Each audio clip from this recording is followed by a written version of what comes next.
Salut à tous et bienvenue sur Ben Modelisme pour le 5e épisode de la construction de la station-service. Aujourd'hui, je vais peindre les murs et les plafonds de la boutique et de l'appartement. Puis, montage des meubles de la boutique avant de les peindre. C'est parti! Avant de commencer, je vais tracer l'emplacement du bâtiment sur mon socle, ce qui me permettra d'avoir des repères au moment où je réfléchirai à la disposition de mes meubles, puisque du coup, il y aura les contours de la boutique. Et du coup, ça sera beaucoup plus pratique au moment où je testerai à peu près l'emplacement des meubles pour que ça fasse plutôt bien sur la maquette et bien organisé. Ensuite, avec de la peinture blanche, moi j'ai pris de la peinture Valero pour mon aérographe, mais vous pouvez prendre n'importe quelle peinture blanche du moment qu'elle soit plutôt mate. En tout cas, vous allez pouvoir peindre l'intérieur de la boutique.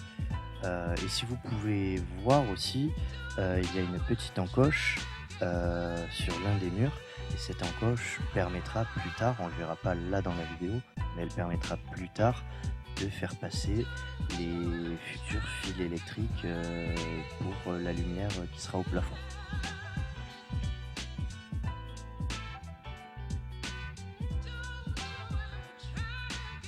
Je peins aussi tout l'intérieur de l'appartement, le mur, en blanc. Ce qu'il faut savoir, c'est pourquoi je veux tout peindre en blanc. C'est tout simplement parce que le blanc, c'est vraiment le top pour la réverbération de la lumière.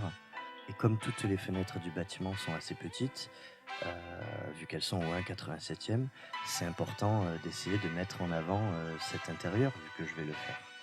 Donc du coup, au niveau de la luminosité, c'est pas mal de mettre du blanc pour faire ressortir l'intérieur, surtout quand on aura mis la lumière.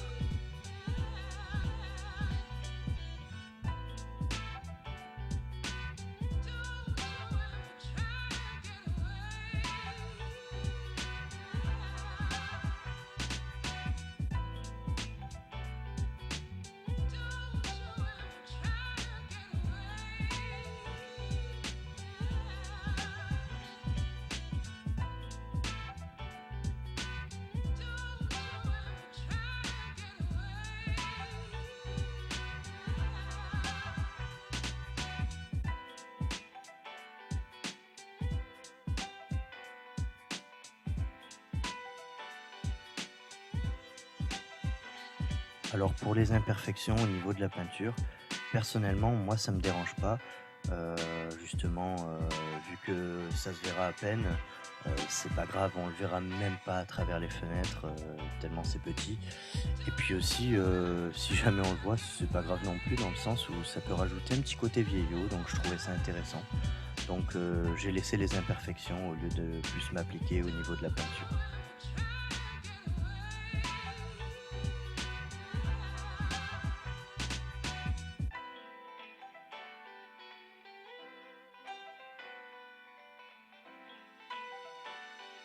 Une fois les murs peints, je m'attaque aux deux plafonds.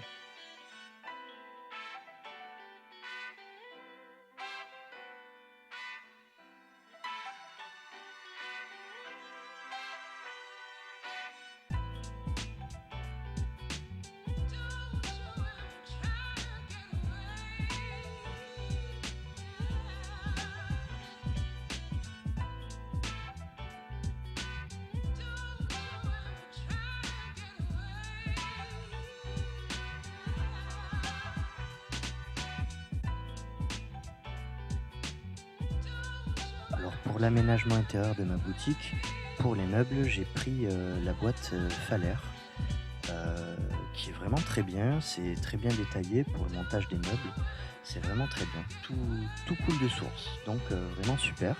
En plus, on peut la trouver facilement dans les magasins de modélisme. Du coup, je vais vous montrer le montage de tous ces meubles. Mais bon, limite, il n'y a pas besoin de tutoriel par rapport aux explications fournies dans la boîte.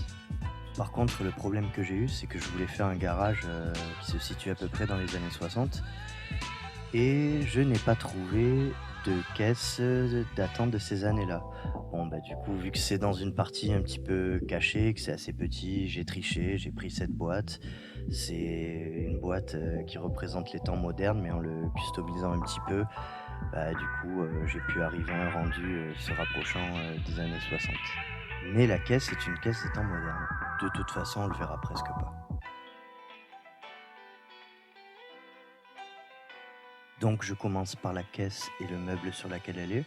Il y a tout, des autocollants avec les produits, qui sont dans le meuble.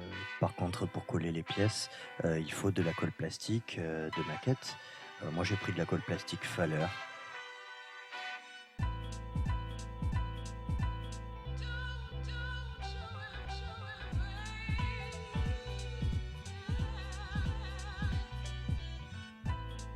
Ensuite, je passe aux étagères. Moi, j'en ai pris 5, comme celle que vous êtes en train de regarder. Il y a pas besoin de plus vu que la boutique est quand même assez petite.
Quand on a fait quelques meubles, on peut toujours les placer, sans les coller pour voir un petit peu la disposition.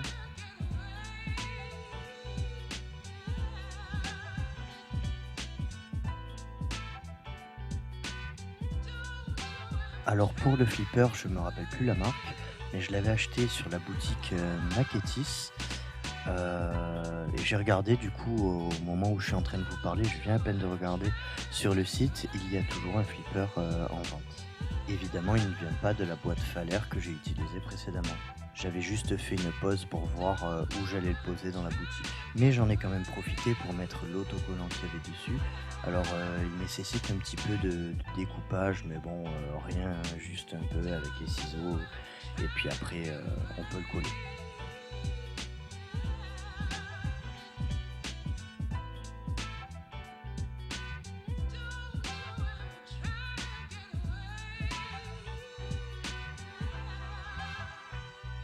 Et donc je reviens maintenant, aux meubles de ma boîte Falaire, après avoir réalisé les étagères où il y avait la nourriture et peut-être certains produits d'entretien pour les voitures, par exemple, eh ben, je vais m'attaquer aux étagères où se trouvent les journaux, tous les livres, les journaux. J'en utiliserai deux pour ma boutique.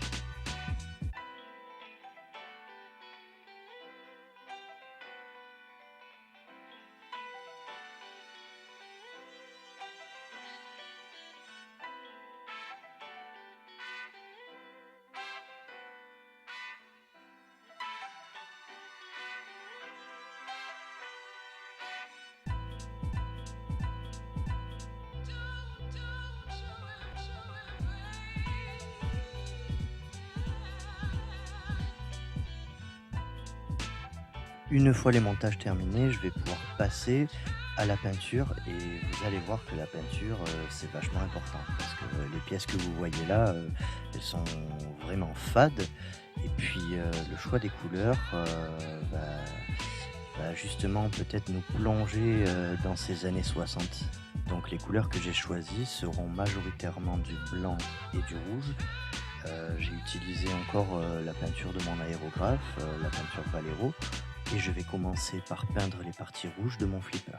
Et comme le flipper sera contre un mur, je vais pas perdre de temps à peindre, l'arrière.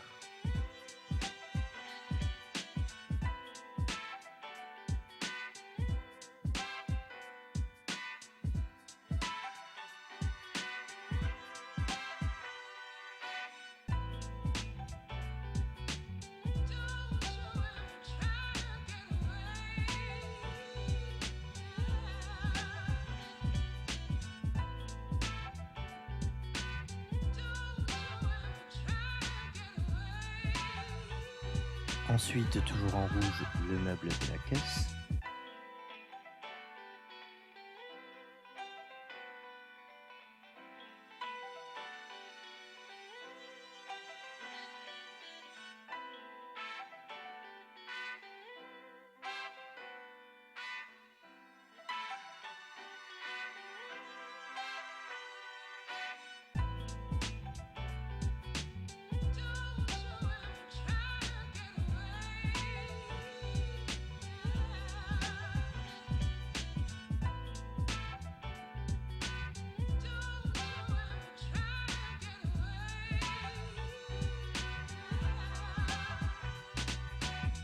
Les grandes étagères.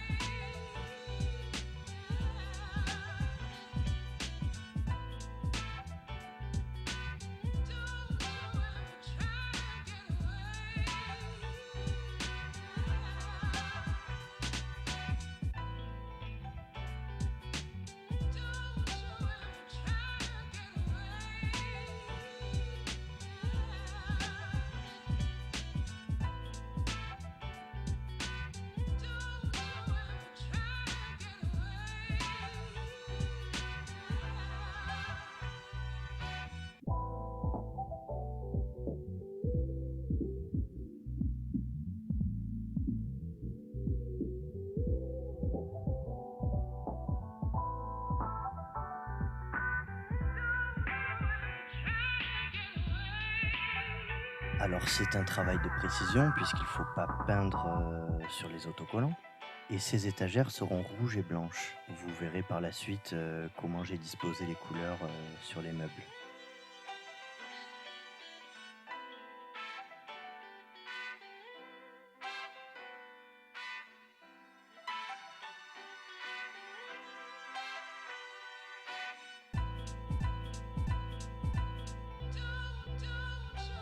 Et pour finir, les étagères pour les journaux et les revues.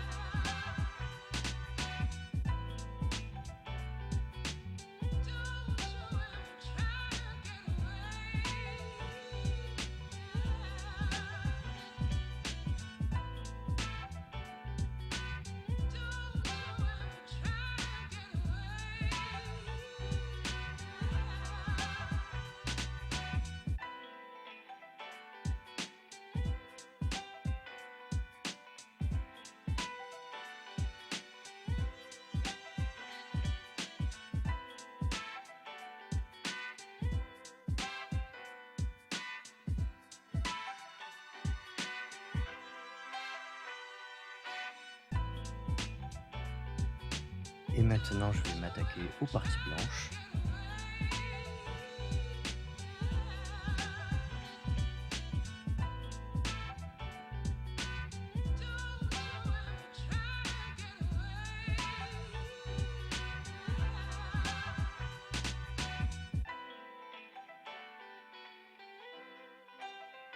Et vous allez voir que mettre une nouvelle couleur en plus, ça va rajouter un petit quelque chose à nos meubles. Ça donne un aspect un petit peu plus travaillé et plus réaliste.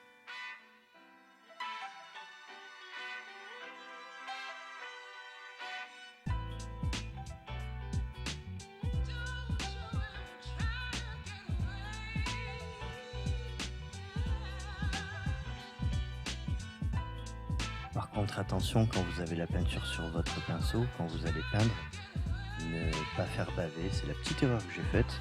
Bon, après, c'est pas grave, ça se corrige, un petit bout de sopalin et on enlève le surplus et on repeint.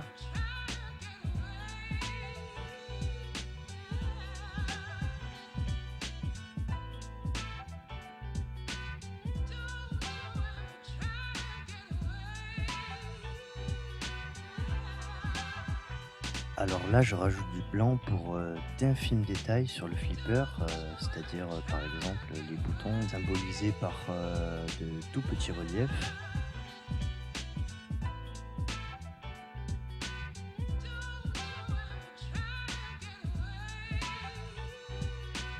Alors pour revenir au flipper, je vais mélanger du bleu azur avec quelques gouttes de blanc pour éclaircir ce bleu.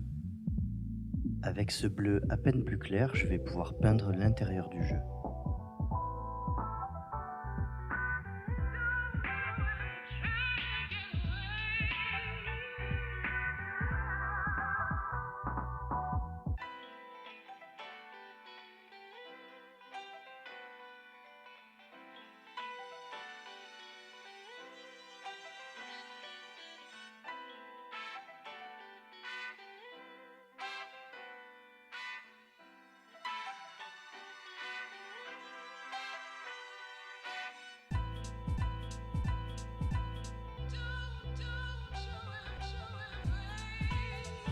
Si besoin, faire quelques finitions avec du rouge.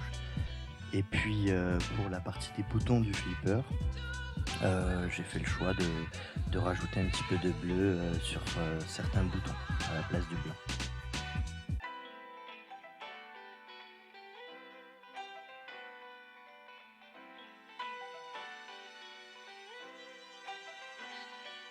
Puis pour faire ressortir les reliefs des éléments à l'intérieur du jeu, je vais peindre juste les extrémités en blanc.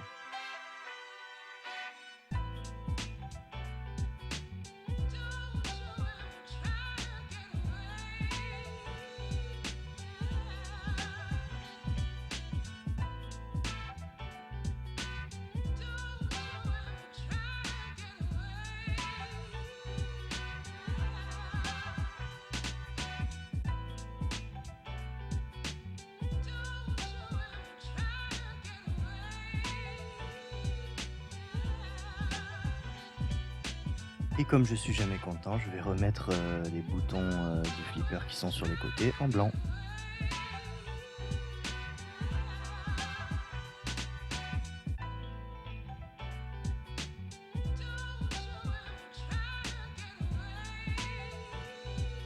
Et là, on n'a plus qu'à laisser sécher.